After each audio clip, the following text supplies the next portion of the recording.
उत्तराखंड की ऊंची ऊंची पहाड़ियों में जहां बर्फ से ढकी चोटियां आसमान को छूती है और देवदार के जंगल गुप्त मंत्रों की तरह सरसराते रहते हैं, वहीं पर जन्मी है महासू देवता की दिव्य कथा। कहा जाता है कि जब भी अन्याय बढ़ता है, अंधकार घना होता है और लोगों की पुकार स्वर्ग तक पहुंचती है, तभी महासू देवता अवतरित होकर धर्म की रक्षा करते हैं। बहुत समय पहले जौंसार बावर क्षेत्र के गांव अत्याचार से पीड़ित थे।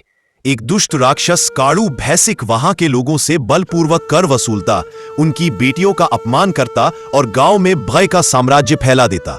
लोग दिन रात त्रस्त थे, पर उनकी आवाज सुनने वाला कोई नहीं था। अंत में निराश होकर लोगों ने देवभूमि के देवताओं को पुकारा, हे देवों, हमारी रक्षा करो। उनकी पुकार सुनकर 4 दिव्य भाइयों ने अवतार लिया, बासिक, पबासिक, चाल्दू और बिथु, जिन्हें मिलकर महासू देवता कहा जाता है। कहते हैं कि इनका जन्म कठोर तपस्या से हुआ और इनकी शक्ति इतनी प्रखर थी कि पर्वत भी कांप उठते थे। इन चारों भाइयों को देवताओं ने यह वरदान दिया कि वे सदैव न्याय के पक्ष में खड़े रहेंगे और कभी अन्याय को सहन नहीं करेंगे।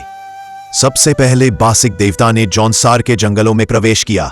उन्होंने धरती की ऊर्जा को स्पर्श किया और समझ गए कि गांवों की पीड़ा सच्ची है।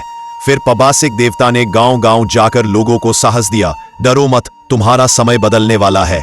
तीसरे भाई चाल्दू देवता ने युद्ध की तैयारी की, जबकि सबसे छोटे बिथु देवता ने देवताओं से विशेष दिव्य अस्त्र प्राप्त किया। एक भोर, जब सूरज की पहली किरण पहाड़ियों पर सुनहरी चमक बिखेर रही थी, महासू देवता चारों भाई एक साथ निकल पड़े। उनके कदमों की ध्वनि से जैसे पहाड़ भी गूंज उठे। लोगों के मन में पहली बार डर की जगह उम्मीद ने जन्म लिया। राक्षस काड़ू भैसिक को जब यह समाचार मिला, वह क्रोध से जल उठा। उसने अपना विशाल भैंस रूप धारण किया और पहाड़ों को हिलाता हुआ युद्ध भूमि में आ गया। युद्ध भयंकर था। आकाश में बिजली कौंध रही थी, धरती पर गड़गड़ाहट गूंज रही थी।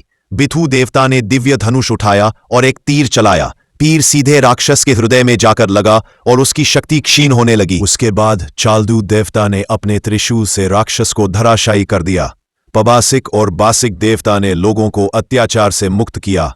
गांव में खुशी की लहर दौड़ गई। महिलाओं ने आरती उतारी, पुरुषों ने ढोल दमाव बजाए और बच्चों ने फूल बरसाए। युद्ध के बाद महासू देवता ने लोगों से कहा, जब जब अन्याय बढ़ेगा, हमें पुकारना, तुम्हारे साथ रहेंगे। तब से उत्तराखंड में महासू देवता न्याय के प्रतीक, रक्षक और लोक देवता के रूप में पूजे जाते हैं। उनकी पालकी जब भी गांव-गांव निकाली जाती है, लोग मानते हैं कि स्वयं देवता उनके जीवन से सारे दुख दूर करने आए हैं।